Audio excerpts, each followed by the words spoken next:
Hey guys, welcome back to another video. I just went to pick up a Starbucks, no one's surprised, and this vlog is going to have my first practical in sim lab ever. Tomorrow morning at 8 a.m. we're doing class 1 amalgam prep and a composite restoration, class 1. And then I have 2 quizzes, one in oral facial function, one in cell molecular biology after that. And then on Friday afternoon, 11 a.m., I have another exam in infection and immunity. And then we wrap up for the week and have a really fun weekend plan, seeing some friends, my mom and stuff. So I'm really holding out for the weekend. But I just want to say hi, and I'll update you guys tonight, probably before or after I go to my sim lab practice session, just how I'm feeling going into the practical, and then I'll talk to you guys after the practical about how it went.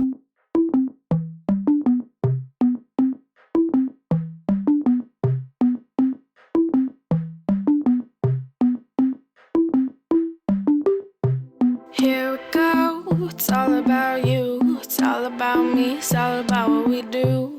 Making art, you and me, trying to find something to believe. Because I'm running wild, I ain't running free. Still got a lot of shit left to see. I'm stuck in this town, and the town's stuck in me.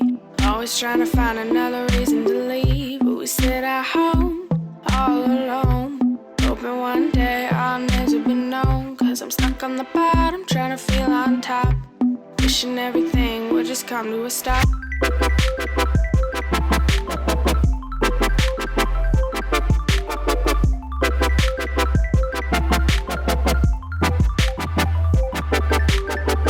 Cause we're trying to fill the holes in our souls, trying to feel the music, let it take control.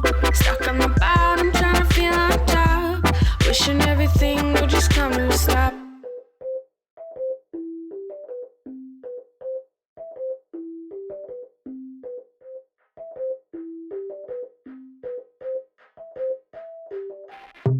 Being hurt, what a concept, gotta stay alive, yeah. Hey guys, it's 4:30 on Thursday. I finished both of the quizzes and now I'm just about to eat a little bit more, and I am so tired, so I don't know how much I'm really gonna film tomorrow or even today. I just I'm delirious from all the school that we've had going on.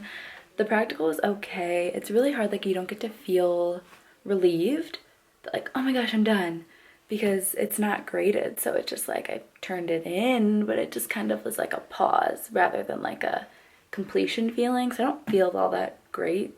I thought I'd be really excited. Similar to if you guys have been watching and subscribed for a while, when I finished up my summer term, same kind of thing where I didn't really feel oh my gosh, first semester of dental school complete. I didn't feel that way. Same way I don't feel oh my gosh, first practical complete, because it's not graded, so it's not done. But the prep was really good. I think it wasn't my best ever, but I definitely think it was good.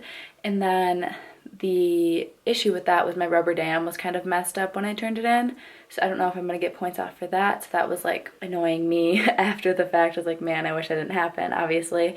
And then the second part was the restoration, and that wasn't as good. I think it still passed, but again, far, far from my best work. I made the mistake of forgetting to move the overhead light, so the composite was hardening a little bit. It doesn't cure all the way, but it hardens to where you can't manipulate it. So when I was starting to add my anatomy, I was wait a minute, and it was hard. So I was okay, well. So I didn't really get to add good anatomy, but it wasn't overfilled, it wasn't underfilled, it was right at the margins. There's a tiny bit of flash in the mesial, outside on the mesial marginal ridge, but tiniest little bit. So I mean, I think that should still pass, but we'll see. And both of the quizzes went fine. The first one isn't graded yet, but we had a Zoom session where she went over the answers, and I think I missed 2 out of 6, so not too good. But then the second quiz, I got 100% on for oral facial function, so that was good. But like I said, I'm about to eat. I might take a nap. I don't know. I got a big Trenta-sized Starbucks because we do have that exam tomorrow. But 2 things. I want to first show you guys kind of the way that I go through a practical for the class 1 preps, because I feel this would have been helpful for me. So I'm just going to insert another clip that I'm going to film a little later, walking through the steps that I use, what instruments I liked to use, and also how I found all this out, because you don't get the most instruction you do, but it's helpful to talk to older upperclassmen, but they're not really accessible because of COVID. So anyways, here's that clip. Okay, so little Haley version tutorial. I don't have like step-by-step images, but I'm going to draw it on my iPad here for you guys. Please excuse my poor art skills. The main thing that I want to mention is these are the steps that I started to do. Originally, I was kind of playing around with starting in different pits. Some instructors said to start really small with an outline, almost like a little cross, and then do your dovetails, and then just kind of expand it. But I definitely did not like that method, so that didn't work for me. Another thing people suggested was to do your 4 pits, connect everything, do the dovetails, do the depth. Again, that didn't work for me. And what was happening with all those methods was that my most mesial pit, so more towards, like if you're working this way in your mouth, is more mesial. So on that portion of the tooth, I was going way too deep, and then I wasn't really able to smooth it out well. And when I was going through the smoothing out process of your pulpal floor, which is the bottom of the area that you're drilling, that's supposed to be super smooth. It's supposed to be kind of a uniform depth throughout. You want it to be 2 millimeters all throughout, and then in the central pit, so the very middle, you want that to be about 1.7. So pretty much you just want it to be flat and uniform. And my issue was that my most mesial pit was going way too deep. Just the way that the typodont is positioned in the fake patient's mouth and the way that your body is, it really feels like you're drilling flat, but you're actually drilling a slant and you don't even realize it. And that's something I did get a better feel for as I went and did more practices and stuff. But so the reason none of those are working for me was pretty much that I just had a slant and I couldn't see it. I didn't understand why it was happening, and it was really frustrating. Even if I could get things smooth, the mesial pit ended up at like 3 millimeters, 2.5 millimeters, then everything else I could get to 2. So I was like, okay, I need to do something different. And one of the D2s at our school was super helpful. She was in the sim lab on one of the nights that I was doing a practice session, and she actually had a lot of the same struggles last year. So what she told me is her strategy, and that's literally pretty much exactly what I do now. And it's been really worked for me to just make sure I'm getting a smooth prep, correct depth, not over drilling, not under drilling. It's always better to be conservative, which means that you're not drilling too deep, especially on a human tooth, because you can't get any enamel back once you drill it away. Like, it doesn't ever come back. So you always want to be conservative. But in sim lab, sometimes it's okay to experiment and just kind of get a feel for what different things and drilling to different depths just naturally feels like for you.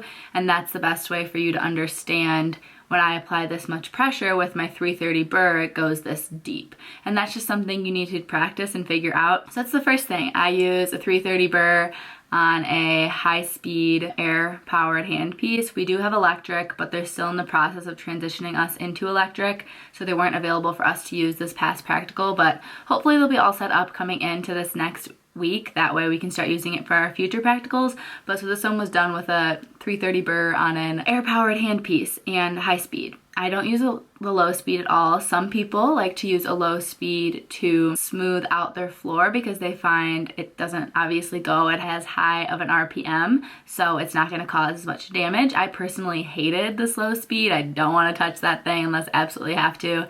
It's so bulky and it like really moves, even though it's turning a lot slower. It just like is like constantly like shaking, and I just don't want that near my beautiful prep that I'm working on. So no slow speed for me, but some people do like to switch to the slow speed when they're starting to smooth out their pulpal floor or to go along their walls or anything. Again, for me, I felt like it was just bouncing all over the tooth because it was like just so vibraty. So no slow speed for me. I just use the high speed the whole time. First step. What I like to do is I would take my perio probe just so I can mentally get like a mark of where I want to drill. And on the tooth, I would put my perio probe along the lingual most margin, and then you know that wants to be about like 2 millimeters or so inward to the lingual pit. So then I would drill the lingual pit. All of these drillings that I'm initially doing are about 1 millimeter, sometimes even half a millimeter, like not too deep at all. Half of the head of your burr, maybe even less, like just barely stick it in there just enough so it's a defined shape, but you don't really need to worry about depth right now. Less is better. And then I take that pit and I extend it all the way in to the central pit. So just a little line right there. And then I do the same thing on the buccal side, which is the side like out towards your cheeks. So same thing, I measure with the perio probe about where I want to put that initial drilling hole. Then I go in and I do the hole, and then I extend it inward towards the central pit. Then at that point, I just have a horizontal line on my tooth. I use the condenser right away, and I get it to be the correct shape right off the bat before I've even gone and done anything to the distal or the mesial. So you use the smaller end of the condenser, again, the 1mm end, and you're going to stick it into either of the ends, either the lingual or the buccal, and it needs to go exactly to the end. It shouldn't be getting caught, like it should just fit perfectly right into that border. So I hope that makes sense. And then from there, I'm going to start doing the other two pits that are going to have the dovetail shapes. I first like to do the distal pit because, like I said, I was drilling way too deep on my mesial pit, and by doing that as the last thing, I think once I have all the other depths established, it's a lot easier for me visually to realize how shallow I really need to be going. After I have that little horizontal line and the buccal and lingual are complete for at least like an outline of the general shape, then I go in again with my perio probe and I measure about 1.5 mm from the most distal margin of the tooth. On there, you can see that there's kind of two little indents in the tooth, those ridges, and that's kind of where you want to be going back and forth from each little point of the Y, kind of just like doing a pendulum motion, if you will, to make your dovetails. And so again, at that point, I just drill a little bit, about 1mm, 0.5 mm, start doing my dovetail, and then I pretty much just have like a dovetail, like a little soft C shape, and then I go ahead and connect that in to the central pit. So I'm gonna start making the isthmus at that point, and then from there you kind of have like a little almost cross shape. So you have the distal pit with the isthmus, and you have the buccal and lingual pit, all of those connecting at the central pit. From there is when I'm finally going to start doing the mesial pit at the mesial marginal ridge. So again, you're going to be noticing in the anatomy of the tooth, there's kind of this little Y shape. And again, from those 2 points is pretty much where you want to be making your little dovetail. And again, I would measure that with my perio probe before I drill, just so I have a good visual of where I want to be putting this drill. And I do my little dovetail, soft shape, and I would connect it down into the isthmus. And then from there, I have my outline of my prep, and that is a great place to be at. Once your prep is outlined, you're really like in the home stretch, which is great. And that usually takes 5 minutes. Like, it's not going to take you very long because you're not drilling too deep. So once that's there, then the rest of the time you're really just getting the depth, keeping it smooth, smoothing out your walls, making sure your walls are converging where they're supposed to and diverging where they're supposed to. And your faculty will give you like a checklist and like a rubric for your prep. So I don't know if it's the same at every school, so I don't want to like get into details on what they're looking for us, but just follow that from there. And basically, once you have this outline, I just, again, do everything more distally first. So I try to get my depth down to about 1.5 at first in the distal, and then in both of the lingual and buccal. And then after all that is down to 1.5, then I go in finally to the mesial and start drilling there to down to 1.5. Then once it's at 1.5, I go in and I like to use the hatchet to smooth it out a lot. So this whole time I've just been using my 330 burr perio probe for measuring. And when I mentioned like, oh, I want to take it from 1 to 1.5, like you're using your perio probe, seeing what it's at, and then knowing how much pressure and how much of your burr you need to be putting into the tooth to drill it that much deeper. You're using your perio probe like constantly. Anytime you drill a little bit, check with your perio probe, check with your mirror, drill a little bit, check, check, drill, check, check, drill. You like really want to check every little step, and you want to take your time when you're in your sim lab and doing your practicals, just so that you're getting a feel for it and you're learning, and then your eyes in the future will be able to just say like, oh, that's 1.35 millimeters. Like, you'll just know. And that's something that I'm already feel like I'm getting better at. You definitely don't want to just trust your instincts right away. You want to be checking everything with the probe. Once you're getting everything down to like 1.5, like I said, I like to use the hatchet, which is a little instrument that looks like this. We have a smaller one that is again about 1 millimeter, and then I just drag that like pretty aggressively along the pulpal floor, and that gets out any like non-smooth, any bumps, any like divots, anything. It's going to smooth it out really nicely. And then I also go over it really lightly and fast. I go really like barely any pressure, like it's just touching it. I'm not pushing at all, so just touching the surface. And I go super fast all along the pulpal floor of this prep with still my 330 burr. And it's better if you use like a dull burr at this point. If you don't want to change out your burr, you probably don't have to if you started with a fresh one, but a dull one's better because you're less likely to damage anything if you nick it. And then after the floor, I'm using my mirror and I'm looking at all of the walls from all of the angles that I can to make sure that all of the walls are very smooth and that there aren't any sharp points. If there are any like really like sharp little areas, then I would just smooth those out with just like literally doing a smoothing like back and forth, like not really anything that you're smoothing. You don't want to really be applying pressure, like you just have the burr there and you're moving it in the shape or the motion that you want to be, like chiseling this down really lightly. And I try to get it as close to 2 millimeters as I can. Again, I prefer to be on the conservative end. So if I was at like 1.8 or something, I would just stop if everything was smooth and looked good, because we have some wiggle room. We can go a little below or a little higher than 2 millimeters and still pass. So I would just rather stay in the conservative end and stay a little below 2 millimeters. Obviously, if you can get it exactly there, that's great, but you're just gonna use your probe. You're gonna be checking all along the tooth and measuring it and making sure everything's really smooth. And that's really another thing that you should be doing throughout, is checking with your condenser as well. So your condenser is usually used to like press down amalgam in restorations, but it's also a really great measuring tool to check your isthmus. So your isthmus is supposed to be around 1 millimeter, and one end of your condenser is 1.5 millimeters and the other end is 1 millimeter. So you want to put your 1 millimeter end in and it should be able to go through your isthmus. Then if you flip the condenser around, your 1.5 millimeter condenser end should not go through your isthmus, and that's a great way to check that it's the right width that it should be. That way you're not making your isthmus too wide, because that is not good for the prep. Okay, so that's everything that I think I can think of to share. I hope that was helpful, and I hope my attempts at drawing was helpful for you guys.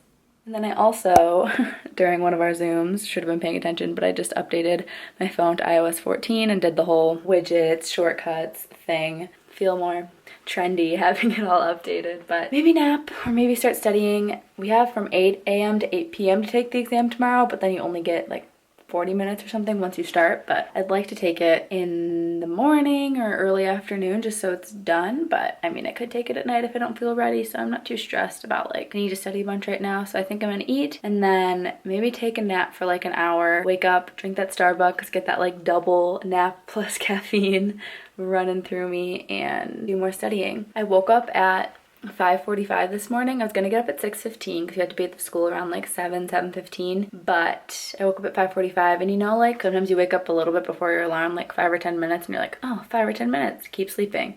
But you always know that next time you wake up is like you just feel so groggy. And on a day when I need to be like awake and alert and doing my practical, I was like, I don't want to have that feeling. So since I naturally woke up at 5:45, I just got myself up. So I got to the school really early because I did everything here. I ate, I watched like a video. I was like, okay, well. So I walked to school and I got there like 6:50. So I was so early. But I just sat outside and did some of the immuno Quizlet. So I did already start studying for immuno. I still have to do lectures 5, 6, and 7 onto the Quizlet and then continue studying it. I'm about like a third of the way through the cards I have now. But then like once I add all these new cards, it'll probably only be like a fourth that I've covered, if that makes sense.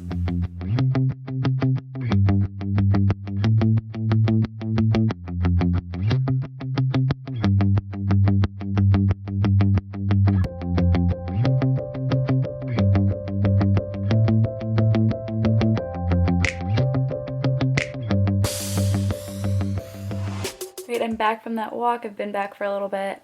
I didn't end up taking a nap. I just kind of watched some Netflix in bed.